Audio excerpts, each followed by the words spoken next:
ಸಚಿವ ಡಿಕೆ ಶಿವಕುಮಾರ್ ಅವರಿಗೆ big relief ಸಿಕ್ಕಿದೆ ಅಂತ ಹೇಳಬೇಕು. ಸದ್ಯಕ್ಕೆ ಒಂದು ತಾತ್ಕಾಲಿಕ ರಿಲೀಫ್ ಸಿಕ್ಕಿದೆ. ಐಟಿ ದಾಳಿಯ ಸಂದರ್ಭದಲ್ಲಿ ಸಾಕ್ಷ್ಯ ನಾಶ ಆರೋಪ ಅವರ ವಿರುದ್ಧ ಕೇಳಿ ಬಂದಿತ್ತು. ಈ ವಿಚಾರಕ್ಕೆ ಸಂಬಂಧಪಟ್ಟಂತೆ ಇವತ್ತು ಜಾಮೀನು ಅರ್ಜಿ ವಿಚಾರಣೆ ಇತ್ತು. ಇಡಿ ಕೋರ್ಟ್ನಿಂದ ಶಿವಕುಮಾರ್ ಅವರಿಗೆ ಈಗ ದೊಡ್ಡ ರಿಲೀಫ್ ಸಿಕ್ಕಿದೆ.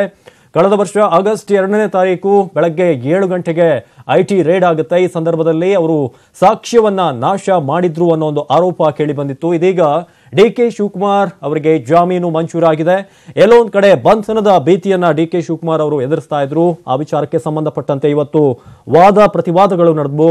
ಎಲ್ಲೋ ಒಂದ್ ಕಡೆ ಐಟಿ ಪರ ವಕೀಲರು ಹೇಳೋ ಪ್ರಕಾರ ಇನ್ನಷ್ಟು ತನಿಖೆ ಆಗಬೇಕು ಅಂತ ಹೇಳ್ತಾ ಇದ್ರು. ಜೊತೆಗೆ ಅಲ್ಲಿ ಇನ್ನಷ್ಟು ಇಂಟ್ರೋಗೇಷನ್ ಆಗಬೇಕು ಅಂತ ಹೇಳ್ತಾ ಇದ್ರು.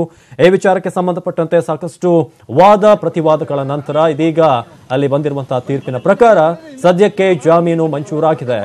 ಆಗಸ್ಟ್ 2ನೇ ತಾರೀಕು ಸತತ 80 ಗಂಟೆಗಳ ಕಾಲ ರೇಡ್ ಆಗಿತ್ತು.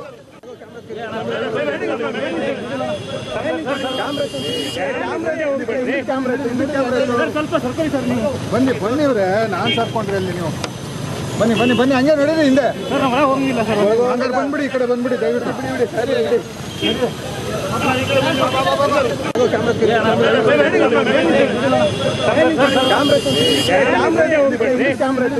ಇಂಧನ ಸಚಿವ ಡಿಕೆ ಶಿವಕುಮಾರ್ ಅವರಿಗೆ ಜಾಮೀನು ಮಂಜೂರಾಗಿದೆ. ಇದೀಗ ಇಡಿ ಕೋರ್ಟ್ನಿಂದ ಬಂದಿರುವಂತಹ ಮಹತ್ವದ ತೀರ್ಪಿದು. ಡಿಕೆ ಶಿವಕುಮಾರ್ ಅವರು ಸಾಕ್ಷ್ಯ ನಾಶ ಮಾಡಿದ್ದಾರೆ ಅನ್ನೋ ಒಂದು ವಿಚಾರವಾಗಿ ಒಂದು ಪ್ರಮುಖವಾದ ಚೀಟಿಯನ್ನ ಹರಿದು ಹಾಕಿದ್ದಾರೆ ಅಂತ.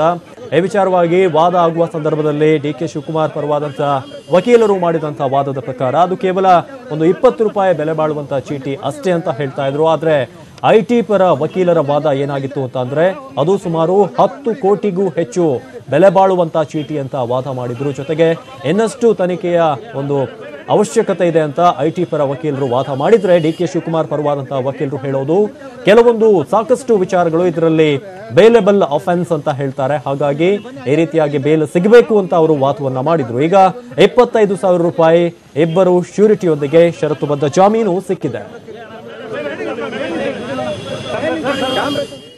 ಇನ್ನು ಈ ವಿಚಾರದ ಬೆನ್ನಲ್ಲೇ ಮತ್ತೊಂದು ಬ್ರೇಕಿಂಗ್ ನ್ಯೂಸ್ ಬರ್ತಾ ಇದೆ.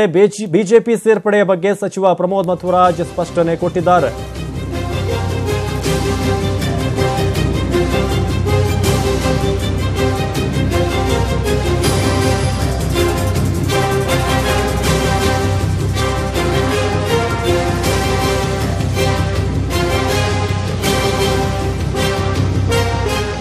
ಒಂದ್ ಕಡೆ ಡಿಕೆ ಶಿವಕುಮಾರ್ ಅವರಿಗೆ ರಿಲೀಫ್ ಸಿಗ್ತಾ ಇದ್ರೆ, ಇನ್ನೊಂದ್ ಕಡೆ ಪ್ರಮೋದ್ ಮಧ್ವರಾಜ್ ಬಿಜೆಪಿಗೆ ಸೇರ್ತಾರ ಅನ್ನೋ ಒಂದು ಪ್ರಶ್ನೆ ಕಳೆದ ಹಲವಾರು ತಿಂಗಳಿಂದ ಕೇಳಿ ಬರ್ತಾ ಇತ್ತು. ಈಗ ಅದರ ಬಗ್ಗೆ ಒಂದು ಕ್ಲಾರಿಟಿಯನ್ನ ಖುದ್ದು ಪ್ರಮೋದ್ ಮಧ್ವರಾಜ್ ಅವರೇ ಕೊಟ್ಟಿದ್ದಾರೆ.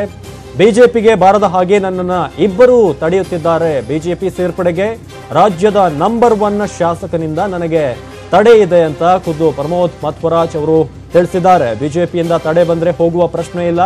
ಒಂದು ವೇಳೆ ಅವರು ನನ್ನನ್ನು ಆಹ್ವಾನಿಸಿದ್ರೆ ನಾನು ಹೋಗ್ತೀನಿ. ನನಗೆ ಬೇಡಿಕೆ ಇರುವುದಂತೂ ನಿಜ ಅಂತ ಬಿಜೆಪಿ ಸೇರ್ಪಡೆಯ ಬಗ್ಗೆ ಉಡುಪಿಯ ಶಾಸಕ ಪ್ರಮೋದ್ ಮಧ್ವರಾಜ್ ಅವರು ಹೇಳಿಕೆಯನ್ನ ಕೊಟ್ಟಿದ್ದಾರೆ.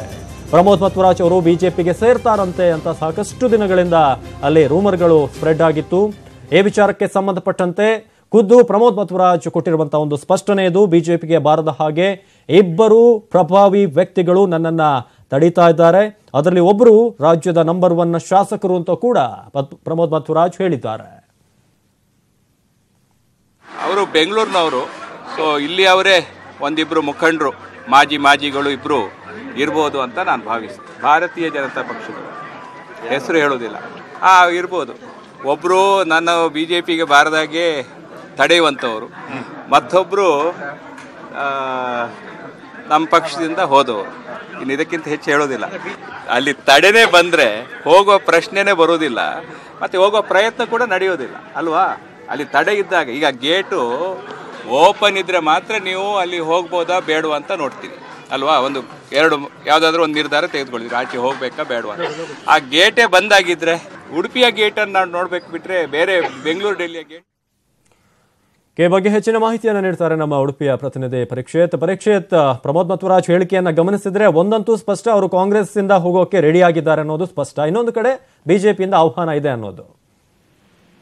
ಅಭಿಲಾಷ್, ಏನು ಇವತ್ತು ಪ್ರಮೋದ್ ಮಧ್ವರಾಜ್ ಅವರು ಒಂದು ಬ್ರೇಕಿಂಗ್ ನ್ಯೂಸ್ ಕೊಡ್ತಾರೆ ಅಂತ ಹೇಳಿ ನಮ್ಮನ್ನ ಕರೆದಿದ್ರು. ಈ ಸಂದರ್ಭದಲ್ಲಿ ಅವರು ಪ್ರಮುಖವಾಗಿ ಹೇಳುವಂತದ್ದು TJ ಅಬ್ರಾಮ್ ಏನು ಅವರ ಮೇಲೆ ಅವ್ಯವಹಾರ ಆರೋಪವನ್ನ ಮಾಡಿದ್ರು. ಅವರ ವಿರುದ್ಧ ಮಾನನಷ್ಟ ಮೊಕದ್ದಮೆ 10 ಕೋಟಿಯ ಮಾನನಷ್ಟ ಮೊಕದ್ದಮೆ ಹೂಡ್ತೇನಂತ ಒಂದು ಹೇಳಿಕೆಯನ್ನ ಕೊಟ್ಟಿದ್ದು. ಈ ಸಂದರ್ಭದಲ್ಲಿ ಏನು ಅವರು ನಿನ್ನೆ ಏನು ರಾಹುಲ್ ಗಾಂಧಿ ಅವರು ಬಂದ ಸಂದರ್ಭದಲ್ಲಿ ಮಾಜಿ ಮುಖ್ಯಮಂತ್ರಿ ಅವರು ಸಿದ್ದರಾಮಯ್ಯನವರು ಏನು ಮಧ್ವರಾಜ್ ಅವರಿಗೆ ಚಿತ್ರಹಿಂಸೆ ಕೊಡ್ತಾರೆ, ಬಿಜೆಪಿ ಅವರು ಕೊಡ್ತಾ ಇದ್ದಾರೆ ಅನ್ನುವಂತ ಒಂದು ಹೇಳಿಕೆಯನ್ನ ಕೊಟ್ಟಿದ್ದು. ಅದಕ್ಕೆ ನಾವು ಪ್ರತಿಕ್ರಿಯೆ ಕೇಳಿದ ಸಂದರ್ಭದಲ್ಲಿ ಒಂದು ಮಾತನ್ನ ಹೇಳಿದ್ದಾರೆ, ಏನು ಗೇಟ್ ಓಪನ್ ಇಲ್ಲದ ಸಮಯದಲ್ಲಿ ನಾನು ಹೇಗೆ ಹೋಗೋದು, ಹಾಗಾಗಿ ನಾನು ಗೇಟ್ ಓಪನ್ ಇಲ್ಲ ಅನ್ನುವಂತ ಹೇಳಿಕೆಯನ್ನ ಅವರು ಬಿಜೆಪಿಯಲ್ಲಿ ಗೇಟ್ ಓಪನ್ ಇದ್ದಾಗ ನಾನು ಹೋಗ್ತೇನೆ ಅನ್ನುವಂತ ಒಂದು ಆ ಹೇಳಿಕೆಯ ಮೂಲಕ ಮಾತನ್ನ ಹೇಳಿದ್ದಾರೆ. ಪ್ರಮುಖವಾಗಿ ಇಲ್ಲಿ ಏನು ಇಬ್ರು ಮಾಜಿ ನಾಯಕರು, ಬಿಜೆಪಿ ಇಬ್ರು ಮಾಜಿ ನಾಯಕರು ನಾನು ತಡಿತಾ ಇದ್ದಾರೆ. ಅದರಲ್ಲಿ ಪ್ರಮುಖವಾಗಿ ಕಾಂಗ್ರೆಸ್ ಇಂದ ಹೋದ ಮಾಜಿ ನಾಯಕ ಅಂದ್ರೆ ಇಲ್ಲಿ ನಾವು ನೋಡ್ಬೇಕಾಗುತ್ತೆ, ಕಾಂಗ್ರೆಸ್ ಇಂದ ಹೋದ ಮಾಜಿ ನಾಯಕ ಜಯಪ್ರಕಾಶ್ ರೆಡ್ಡಿ ಅವರಂತ ನಾವು ಇಲ್ಲಿ ಪ್ರಮುಖವಾಗಿ ಹೇಳ್ಬೋದು. ಯಾಕಂದ್ರೆ ಅವರು MP ಎಲೆಕ್ಷನ್ ಕಾಂಗ್ರೆಸ್ ಇಂದ ಬಿಜೆಪಿಗೆ ಹೋದಂತಹ ಪ್ರಮುಖ ನಾಯಕರು, ಅವರು ಇಲ್ಲಿ ತಡೀತಿದ್ದಾರೆ ಅನ್ನುವಂತ ಗಮನಕ್ಕೆ ತಂದಿದ್ದಾರೆ. ಹಾಗಾಗಿ ಏನು ಮುಂದೆ ಬಿಜೆಪಿಯಲ್ಲಿ ಅವರು ಕಾಂಗ್ರೆಸ್ ಪ್ರಮೋದ್ ಮಧ್ವರಾಜ್ ಅವರು ಬಂದಲ್ಲಿ ಅವರಿಗೆ ಸಮಸ್ಯೆ ಆಗ್ಬೋದು ಅನ್ನುವಂತ ಒಂದು ಮಾತನ್ನ ಮಧ್ವರಾಜ್ ಅವರು ಹೇಳಿದ್ದಾರೆ. ಅವಿನಾಶ್, ಓಕೆ, ಧನ್ಯವಾದ ಮಾಹಿತಿಗಾಗಿ ಪರೀಕ್ಷಿತ್. ಇದು ಪ್ರಮೋದ್ ಮಧ್ವರಾಜ್ ಅವರು ಹೇಳಿರೋದು. ಗೇಟ್ ಓಪನ್ ಇದ್ರೆ ಖಂಡಿತ ಹೋಗ್ಬೋದು, ಆದರೆ ಹೋಗೋಕ್ಕೂ ಮುಂಚೆನೆ ಕೆಲವರು ತಡೀತಾ ಇದ್ದಾರೆ ಅಂತ ಅಲ್ಲಿ ಹೇಳ್ತಾ ಇದ್ದಾರೆ. Pramod Madhwaraj one of the most eminent ಮತ್ತೆ ಜೊತೆಗೆ ಒಬ್ಬ ಯುವ ಕಾಂಗ್ರೆಸ್ನ ನಾಯಕ ಅಂತ ಹೇಳಬೇಕು. ಬಿಜೆಪಿ ಕಡೆ ಹೋಗ್ತಾರೆ ಅನ್ನೋ ಒಂದು ಸುದ್ದಿ ಕಳೆದ ಹಲವಾರು ದಿನಗಳಿಂದ ಕೇಳಿ ಬರ್ತಾ ಇತ್ತು. ಆದರೆ ಬಿಜೆಪಿ ಸೇರ್ಪಡೆಗೆ ನನಗೆ ಬೇಡಿಕೆ ಇರೋದು ನಿಜ, ಆದರೆ ಸ್ಥಳೀಯ ನಾಯಕರೊಬ್ಬರೇ ಅವರು ಅಲ್ಲಿ ತಡೀತಾ ಇದ್ದಾರೆ ಅಂತ ಹೇಳ್ತಿದ್ದಾರೆ.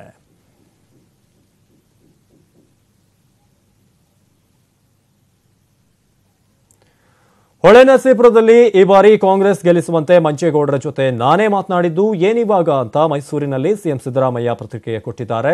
ನಾನೊಬ್ಬ ಕಾಂಗ್ರೆಸ್ ಮುಖಂಡ, ನನ್ನ ಪಕ್ಷವನ್ನ ಗೆಲ್ಲಿಸಿ ಅಂತ ನಾನೇ ಹೇಳಬೇಕು, ಅದನ್ನ ಬಿಟ್ಟು ಜೆಡಿಎಸ್ ಗೆಲ್ಲಿಸಿ ಅನ್ನೋಕ್ಕಾಗುತ್ತಾ ಅಂತ ನಾನು ಜೆಡಿಎಸ್ ಅನ್ನ ಸೋಲಿಸಿ ಅನ್ನೋದು ನಿಜ ಅಂತ ಸಿಎಂ ಸಿದ್ದರಾಮಯ್ಯ ಹೇಳಿದ್ದಾರೆ. ದೇವೇಗೌಡರ ಮಕ್ಕಳನ್ನು ಇಲ್ಲಿವರೆಗೆ ಗೆಲ್ಸಿ ಸಾಕು, ಮಂಜೇಗೌಡರು ಅನ್ನೋರ ಜೊತೆ ನಡೆಸಿರ್ತಕ್ಕಂಥ ಸಂಭಾಷಣೆ ಹೌದು, ಸತ್ಯ. ಕುಮಾರಸ್ವಾಮಿ ಬಂದು ನನ್ನ ಮುತ್ತಿಕ್ ಬಿಟ್ಟು ಹೋಗಿದ್ರೆ, ಇಲ್ಲಿ ಸಿದ್ದರಾಮಯ್ಯನ ಗೆಲ್ಸಿ ಅಂತ ಹೇಳ್ಬಿಟ್ಟು ಹೋಗಿದ್ರೇನ್ರಿ? ನಾನು as a Congress chief minister JDS ಸೋಲ್ಸಿ ಅಂತ ಹೇಳ್ತೀನಿ. What is wrong in that?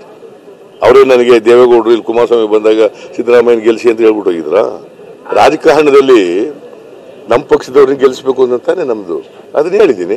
ನಾವು ಯಾವ್ದನ್ನಾರು ವೈರಲ್ ಮಾಡ್ಕೊಳ್ಳಿ, ನಾನು ಯಾವಾಗಲೂ ಕೂಡ ಫ್ರಾಂಕ್ ಆಗಿ ಎಲ್ಲ ಜೊತೆಲೂ ಮಾತಾಡ್ತಾ ಇರ್ತೀನಿ. ಫೋನ್ನಲ್ಲೇ ಬಹಿರಂಗವಾಗಿ ಮಾತಾಡ್ತಾ ಇದ್ದೆ ನಮ್ಮ ಕಾರ್ ಮುಂದ್ಗಡೆ. ಅದು ಹೇಳ್ಬಿಡ್ತೀನಿ, ನಮ್ಮ ಮನೆಯಿಂದ ಹೊರಗಡೆ ಬಂದಾಗ ಕಾರ್ ಮುಂದ್ಗಡೆ ಬಹಳ ಜನ ಹಿಂಗೆಲ್ಲ ನಿಂತಿದ್ರು, ಆಗ ಮಾತಾಡ್ತಾ ಇದ್ದೆ. ಬಹಿರಂಗವಾಗಿ ರೆಕಾರ್ಡ್ ಆಗಿರ್ಬೋದು, ನೋ ಪ್ರಾಬ್ಲಮ್. ನಮಗೆ ಟ್ಯಾಪ್ ಮಾಡ್ಕೊಳ್ಳೋರೆಲ್ಲ ಮಾಡ್ಕೊಳ್ಳಿ, ನಾವೇನು ಕದ್ದು ಮುಚ್ಚಿ ಏನು ಮಾಡೋದೇ ಇಲ್ವಲ್ಲಪ್ಪ. ಸಂಭಾಷಣೆಯಲ್ಲಿ ದೇವೇಗೌಡರ ಮಕ್ಕಳನ್ನು ಇಲ್ಲಿವರೆಗೆ ಗೆಲ್ಸಿ ಸಾಕು, ಮಂಜೇಗೌಡರು ಅನ್ನೋರ ಜೊತೆ ನಡೆಸಿರ್ತಕ್ಕಂಥ ಸಂಭಾಷಣೆ ಹೌದು, ಸತ್ಯ. ಕುಮಾರಸ್ವಾಮಿ ಬಂದು ನನ್ನ ಮುತ್ತಿಕ್ ಬಿಟ್ಟು ಹೋಗಿದ್ರೆ, ಇಲ್ಲಿ ಸಿದ್ದರಾಮಯ್ಯನ ಗೆಲ್ಸಿ ಅಂತ ಹೇಳ್ಬಿಟ್ಟು ಹೋಗಿದ್ರೇನ್ರಿ? ನಾನು as a Congress chief minister JDS ಸೋಲ್ಸಿ ಅಂತ ಹೇಳಿ. ಇನ್ನು ಬಿಎಸ್ವೈ ಮಾಡಿರುವಂತಹ ಕಿಕ್ ಬ್ಯಾಕ್ ಆರೋಪಕ್ಕೆ ಸಂಬಂಧಪಟ್ಟಂತೆ ಸಚಿವ ಎಂಬಿ ಪಾಟೀಲ್ ಸುದ್ದಿಗೋಷ್ಠಿಯನ್ನ ನಡೆಸ್ತಾ ಇದ್ದಾರೆ. ಬನ್ನಿ ನೋಡ್ಕೊಂಡ್ ಬರೋಣ. ನೀವು ಮಾಡೋ ಪ್ರೊಸೀಜರ್ ನಾ ಹೇಳ್ಬಾರ್ದು. ಓಕೆ, ಹೇಳ್ತೀನಿ. ನೆಕ್ಸ್ಟ್ ಹೇಳ್ತೀನಿ. ತದನಂತರ ಆ ಟೆಂಡರ್ ಕರೆದ ಮೇಲೆ ಅದು ಎಸ್ಟಿಮೇಟ್ ರಿವ್ಯೂ ಕಮಿಟಿಗೆ ಹೋಗ್ತದೆ, ARCಗೆ. ನಂತರ ARC ಆದ್ಮೇಲೆ ಎಸ್ಟಿಮೇಟ್ ರಿವ್ಯೂ ಕಮಿಟಿ, ತದನಂತರ ಟೆಂಡರ್ ಸ್ಕ್ರೂಟಿನಿ ಕಮಿಟಿಗೆ ಹೋಗ್ತದೆ, TSC ಅಂತಾರೆ. ಇಲ್ಲೆಲ್ಲಾನು ಪ್ರಕ್ರಿಯೆ ನಮ್ಮ KTTP ಆಕ್ಟ್ ಏನಿದೆ, ಆ ಆಕ್ಟ್ ಪ್ರಕಾರ ಎಲ್ಲ ಪ್ರಕ್ರಿಯೆಗಳ ಮೇಲು ಉಸ್ತುವಾರಿ ಈ ಅಧಿಕಾರಿಗಳ ಲೆವೆಲಲ್ಲಿ ಮತ್ತು ಟೆಂಡರ್ ಸ್ಕ್ರೂಟಿನಿ ಕಮಿಟಿ ನಮ್ಮ ಸೆಕ್ರೆಟರಿ ಅವರು ಅಧ್ಯಕ್ಷರು ಇರ್ತಾರೆ ಅದಕ್ಕೆ, ಮತ್ತು ಎಕ್ಸ್ಪರ್ಟ್ಸ್, ರಿಟೈರ್ಡ್ ಚೀಫ್ ಇಂಜಿನಿಯರ್ಸು ಇವರೆಲ್ಲರೂ ಕೂಡ ಸದಸ್ಯರಾಗಿರ್ತಾರೆ. ಅಲ್ಲಿ ಎಲ್ಲ ದಾಖಲಾತಿಗಳನ್ನ